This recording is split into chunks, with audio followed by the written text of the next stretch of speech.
Thank you very much. Once upon a time, there was a family fleeing dictatorship, and they had to leave Iran, their home, over the mountains between Iran and Turkey. And they were in the middle of a 3-week-long journey. It was winter, and it was two parents, and they had their kids, a little girl of 2 years old, and a boy of 8 years. And the boy and the girl, they were in their safe arms of their parents on the back of 2 horses, riding over the mountains, pitch black, dark, and freezing. The snow was meter high over the mountains, and the mother of the girl tried desperately to warm the girl with her breath. The boy was almost asleep in the arms of his father, and suddenly one of the horses slips, and the girl falls down and disappears in the snow. The whole family jumps down and tries to find the girl, and after a long time of desperate searching, they find the girl, and she's barely breathing, and her skin is totally blue. Serendipitously, they were close to a village in the mountains, and they rushed to that village. They were surrounded by some women, greeting them to their home. And interestingly enough, those women had some knowledge about hypothermia and how to treat someone that has been in a very cold stage.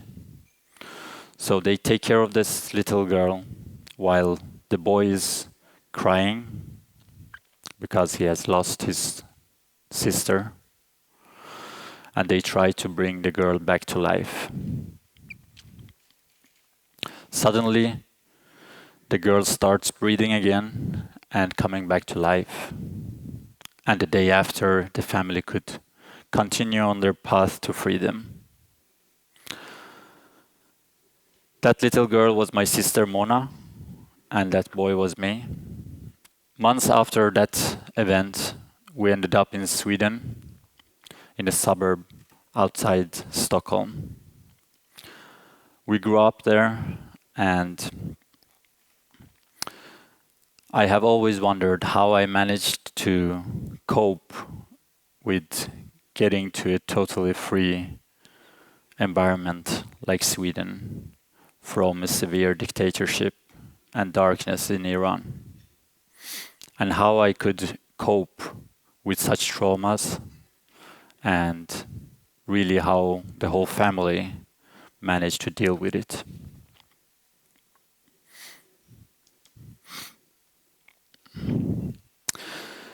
Me, myself, I turned into the books. I hid myself in books, all kind of books. I read the grand poet of Rumi. I read all books of Jean-Paul Sartre. I read Selma Lagerlöf, the Swedish novelist. And I learned so much from the books and in the local library. And I was eager about using the opportunities that were given to me that I never had earlier in my life. In a country like Sweden, with prospering with freedom and democratic values, no war for over 200 years. It was so different, and it gave me such an opportunity to grow. Eventually, I went to university. I studied chemistry. I defended my PhD thesis in materials chemistry at Stockholm University. And at the age of 28, I was done with my postdoctoral residency in Munich, and I became the youngest associate professor in Sweden. At the same time, I was working on a project growing crystals of nitridosilicates. And it's a very niche field, as always, in research. So don't get surprised that you don't know what it is. So I grew those crystals in furnaces, high temperature furnaces, around 1800 degrees, and cooling it slowly down. One morning I came to the lab and I found out that the furnace had broke down, and I got a very quick cooling. So it was a failed experiment. It was not really the outcome that I expected. I was by then getting used to failing with my experiments, so I had a process of dealing with failed experiments, and I focused more to what was the outcome rather than focusing on doing the experiment again to get it right and trying to find out what was it that I got out of that specific event.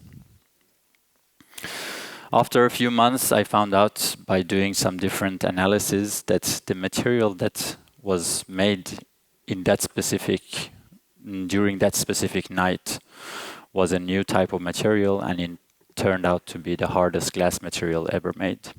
And that was the starting point of me and my friend Ashkan Puya creating the company that we are working with today.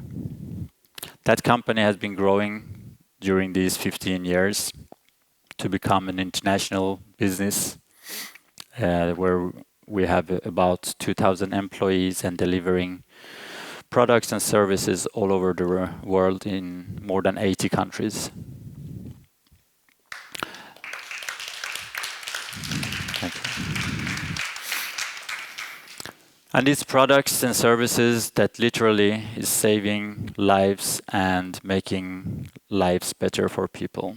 It's medical devices, it's therapeutic pharmaceuticals, it is technical services and new unique infrastructure solutions. History is full of people, men and women, that had undergone severe trauma and turned it to some great achievements. There are examples like Steve Jobs, adopted as a young kid, Selma Lagerlöf, the Swedish novelist. She after a disease, she became lame in both legs at 3 years old. We have Harry Potter that lost both his parents. Stephen Hawking that had a disease that put him in a wheelchair for most of his life. And I believe that many of those people got to their greatness not despite the trauma, but just because of the trauma that they were undergoing. There was a study made in US Army where they asked the soldiers about PTSD, and they found out that 97% of soldiers in US Army, they knew about PTSD, post-traumatic stress disorder, but only 10% had any knowledge about PTG, post-traumatic growth, which is a field that during the last decades has been studied by different researchers, where they find out that individuals undergoing severe trauma can grow as a person and strengthen themselves and get to new achievements. And I think that it is time to show another path from trauma, and not only focusing on the negative sides, but showing that by handling the traumatic events of life, you can find new positive paths to grow. By that, I would like to finish my talk with a quote from Viktor Frankl. That was, he survived the Holocaust and concentration camps of Hitler.